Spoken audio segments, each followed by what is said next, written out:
Step into the budget world. All three of these questions seem to have the same theme as well.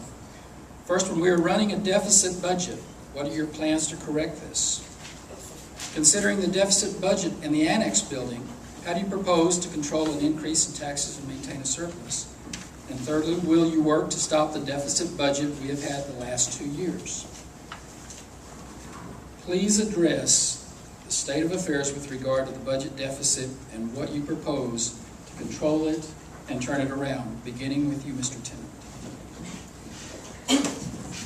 Thank you. Well, I'm not an expert on county budgets, and I have alluded to this one several times in the past. Many people with a great deal more expertise than I have really focused on it. There have been commissioners' court meetings where one of your county officials said, "County Judge, you can't afford this building." They all smiled sweetly and asked for any other questions from the floor. They didn't address the point that was raised. They can't afford it. Well, the first thing you do is you stop the bleeding, in my opinion, and that is to stop this building. I believe that it's not necessary to be built immediately. There are a lot of alternatives that haven't been explored. Mr. Dockery has led whole town meetings discussing this subject. Clyde Eccles has met with Mr. Dockery. Other persons, Pete Gower has met with Mr. Dockery. Everybody who looks at these plans says, "What do we need marble toilets? Is this really going to be essential to the operation of this county?" Well, no, it's extravagance in a sense. But on the other hand, if we do not stop the building, put the thing back into a rigorous pay-as-you-go kind of basis, it's just the beginning. And you know what? I talked to the county clerk and the district clerk, and they both told me, if they cut my budget 20%, I'm not working Friday nights and Saturdays to try to make up because I don't have the help I used to have. You can imagine what the results are going to be.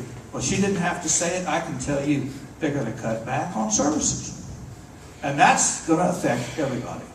So this budget isn't some sort of imaginary thing and your taxes are going to go from $30 to $32 and it's not going to be the end of the world, obviously. What we're talking about is a general lassitude that ignores the oath of office that these people took. It ignores the realities of the world that we live in, and it dreams some kind of package that they can't pay for, and they want us to do it instead. Thank you. Thank you.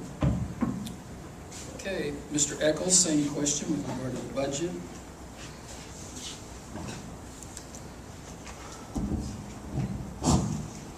About the first thing I would do is get into Luana's office and look at the numbers, look at the books.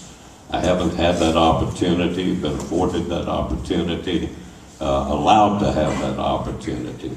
So it's difficult to answer that question until someone has time to look at it. But I've spent my life making some pretty good business decisions and balancing budgets and taking care of money. I don't owe anybody anything.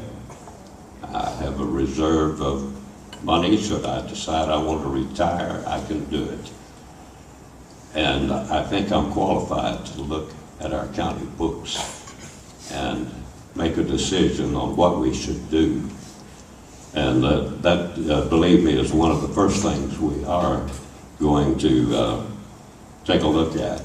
The building they were talking about, probably we need a building in the courthouse that he's working on, but not at the price. I used to be in the construction business, as I just mentioned to you, that I have done a little business here in Karnes County and in the surrounding area.